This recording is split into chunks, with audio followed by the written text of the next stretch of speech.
Yolanda Tato, bonjour tout le monde. Aujourd'hui, je réitère la présentation d'AEP. Donc, vous l'aurez compris, aujourd'hui, on s'attaque au CM030, c'est écrit en gros, hein, de chez Sima. Donc, c'est un EP qu'on retrouve peut-être encore aujourd'hui, peut-être plus spécifiquement ce type de Glock. Je pense qu'ils ont eu des petits soucis de licence et ils ont fait une espèce de variante très ressemblante. Mais c'est des répliques et des types de répliques que vous trouverez encore aujourd'hui aux alentours des 55 euros. Je parle ici bien sûr de la version basique sans lipo et MOSFET installée d'usine. Donc pour ce prix-là, vous avez quand même un packaging plutôt bien fini, hein. Je veux dire que j'ai reçu des PA à gaz avec des packaging bien plus merdiques que ça. Donc vous avez un rappel déjà immense sur le visuel de la boîte, avec en plus une petite vue en coupe pour voir l'emplacement de votre gearbox. C'est bien pour ceux qui ne savaient pas du tout où ça se logeait, hein. Vous avez des rappels bien sûr de la réplique sur tous les côtés. Ici un petit rappel de la loi, interdit aux mineurs, on tire pas sur ses potes, mais comme on fait de l'airsoft, on tire sur ses ennemis, ça marche. Inférieur à 2 joules, vous n'en serez jamais à 2 joules. Vous avez donc des rappels de ce visuel sur l'ensemble, on va dire sur presque tous les côtés, avec quand même, c'est mentionné hop-up réglable.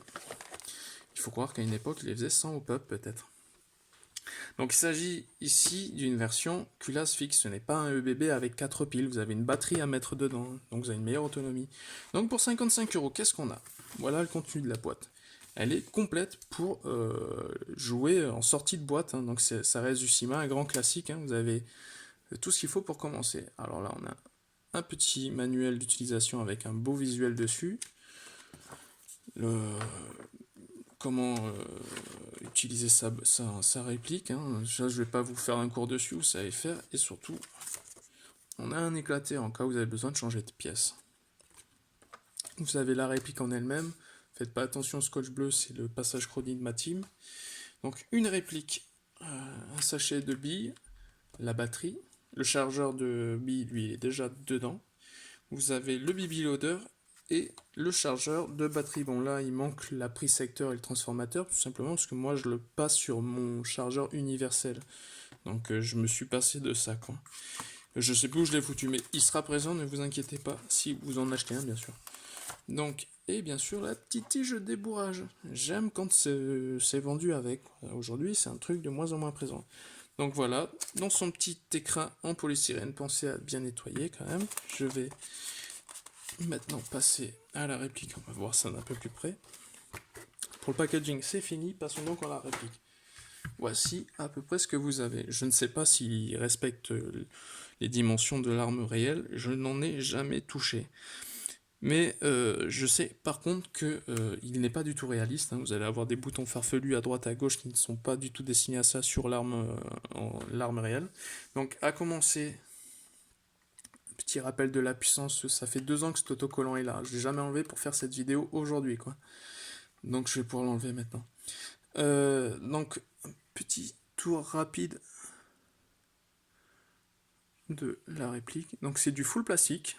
Vous l'aurez très bien compris, je pense. En plus pour ce prix-là, ça paraissait logique. Vous avez un Picatinny devant. J'ai jamais essayé d'installer des trucs dedans. Ça devrait marcher normalement. Donc on va faire un tour rapide des organes de contrôle. La détente. Il n'y a pas de sécurité sur la détente.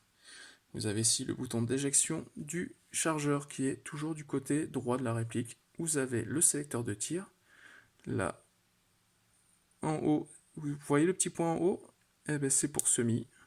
Et les 2 petits points en bas, c'est pour full. Donc vous avez du full automatique dessus. Donc là, le bolt catch est juste fictif, hein. Ce n'est pas un blowback, donc il est là. Vous pouvez l'enlever lors du démontage, ça fonctionne sans aussi. Normalement, ici, vous avez le bouton d'éjection de la glissière. Là, il est moulé dans la masse, il ne sert à rien.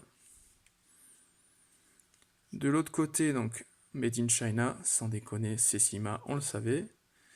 Vous avez ici, en fait, ce qui est la sécurité. Donc là, si je peux presser la détente, c'est que je n'ai pas mis la sécurité. Si je le pousse vers le bas, ça vient bloquer en fait le mécanisme de détente, tout simplement. Et le mag release n'est pas ambidextre. Voilà le chargeur de batterie que je ne vous avais pas présenté dans la boîte. Ils sont normalement distribués avec le chargeur déjà engagé. Donc la batterie. Donc de base, vous avez une NiMH 7,2 volts de 500 mAh. Elle suffit à faire une partie dominicale, il n'y a pas de souci.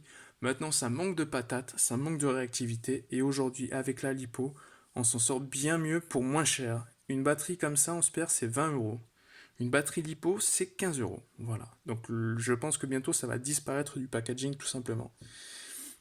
Alors, maintenant qu'on a fait un petit, un bref euh, tour de la réplique, on va parler de ses performances. 200 FPS en moyenne, j'ai pu aller jusqu'à 220 FPS en changeant 2-3 trucs. 200 FPS, un hop-up réglable, un canon qui fait à peu près 10 cm, à peu près, je sais plus trop, hein, il doit faire un petit peu moins peut-être. Donc la batterie, donc au niveau des performances, pour ce petit truc avec une petite gearbox, c'est quand même pas mal. Du coup, on va passer au plus et au moins. Les plus. Donc le prix déjà, vous avez un PA 55 euros, je crois qu'à gaz, sauf si vous prenez un NBB, comme les STTI ou autres, vous ne trouverez pas forcément moins cher. Donc vous avez un PA cheap mais accessible. Une puissance faible, c'est un moins et un plus. Donc le plus, si vous voulez, c'est que vous allez passer sur tous les terrains. Aucune association ne pourra vous refuser ce truc-là, tellement il tape peu fort. Plus hop-up réglable, ce qui fait que même pour 200 FPS, vous allez pouvoir toucher des cibles à une vingtaine, 25, voire 30 mètres d'origine. Hein. Sachant que de base, le hop-up, la version Sima, le hop-up est merdique.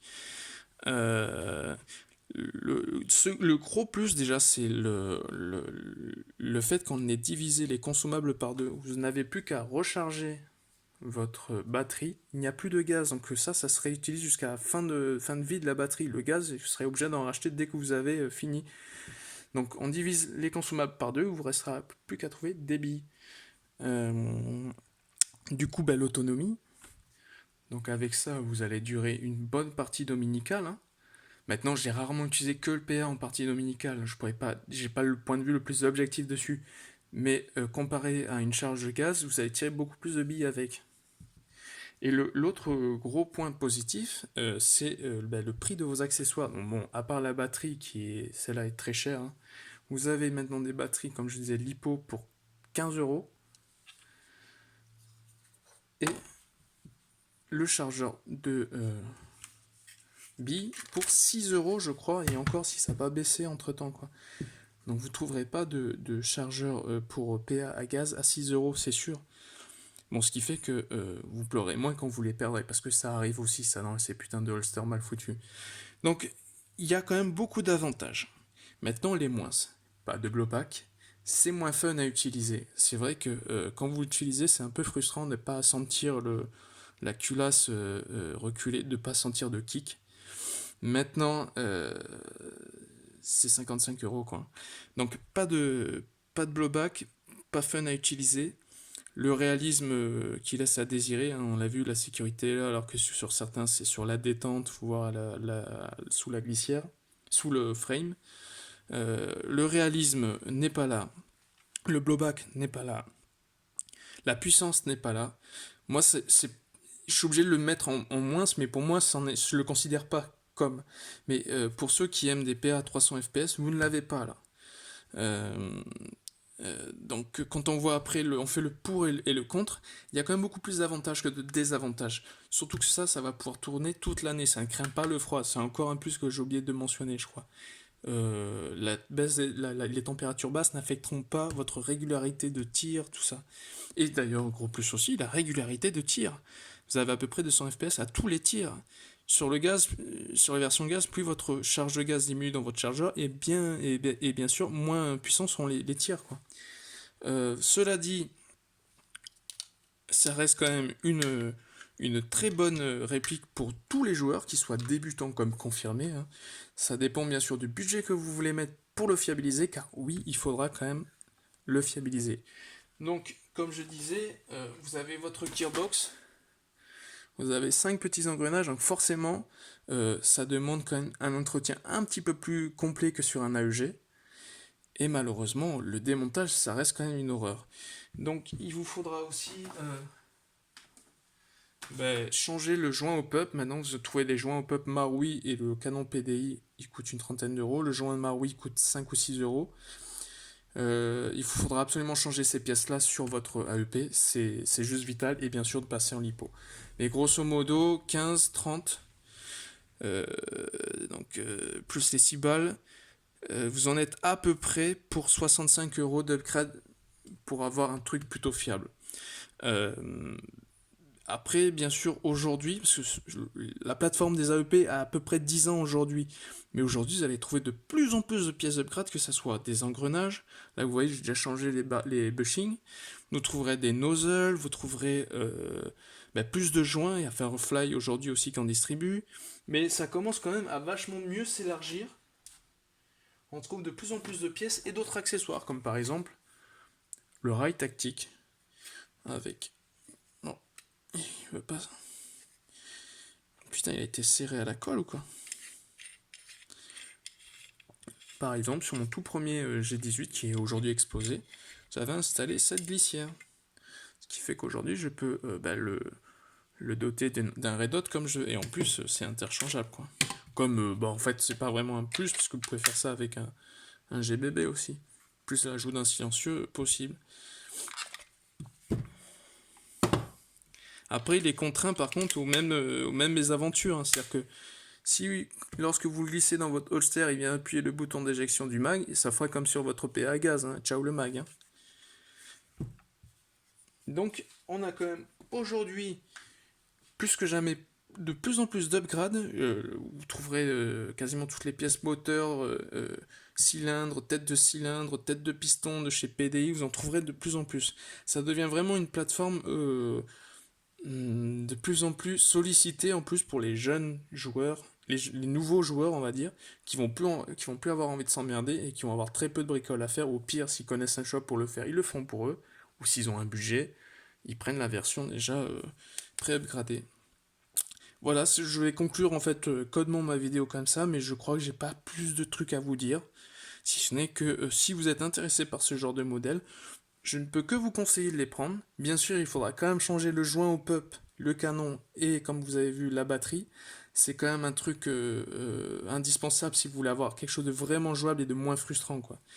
Voilà, cela dit, je vous souhaite à tous une bonne journée.